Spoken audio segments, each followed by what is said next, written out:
People across Western North Carolina are still seeing those letters SOS right here instead of seeing bars on their cell phones showing that they have cell service.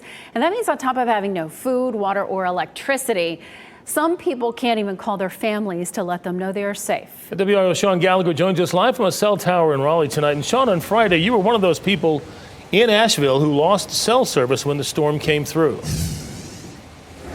Yeah, Gerald, and that can be very disconcerting, especially when you're trying to communicate with loved ones. And that service is coming back slowly, but very slowly. Only or about 90% of people in Asheville don't have any cell phone service at all, and that doesn't count the surrounding areas that have none whatsoever. And that's because we've become so reliant on these cell phone towers to operate as we expect them, so that they can provide instant communication. So while these horrific visuals continue to come out of Asheville, it's the voices of those being impacted that we're not hearing from quickly enough.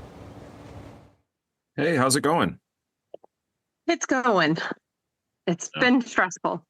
For days now, Kirsten Stark has been looking for information out of Asheville.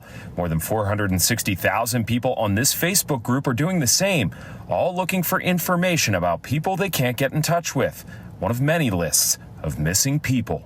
One list I saw had 768 names on it. Oh, it makes me want to throw up. People desperate to connect. I mean, how many times do you think you've tried to call your dad in the last 3 days? Probably about 30. Her family last talked to her dad, William Doug Nelson, on Friday morning, and nothing ever since.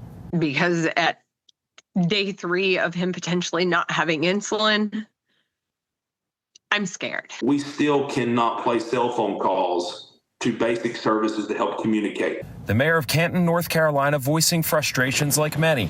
They can't communicate. It's not one form of communications. It's all communications are down. Tony Gupton has been with WRAL for over 4 decades. He's currently about an hour south of Asheville, helping crews get on air with the help of Starlink satellite internet connections. He says he hasn't seen communications this poor since 9/11. Even during Hurricane Florence, Tony says 85% of cell sites held strong. But this was different. I would imagine probably what happened to you guys and everybody else. Eventually, the water got so deep and it rose so high and flooded the cell sites. So generators not going to work underwater. In that landslides cut main fiber lines for them. We've asked them and pushed them to bring in their deployable assets. Assets like mobile Wi-Fi hotspots, like these trucks that came into town from T-Mobile today. And there's no estimate for when service could be returned. So the only thing people like Kirsten can do is to keep calling. It goes straight to his voicemail, and in some way hearing his voice is a little comforting.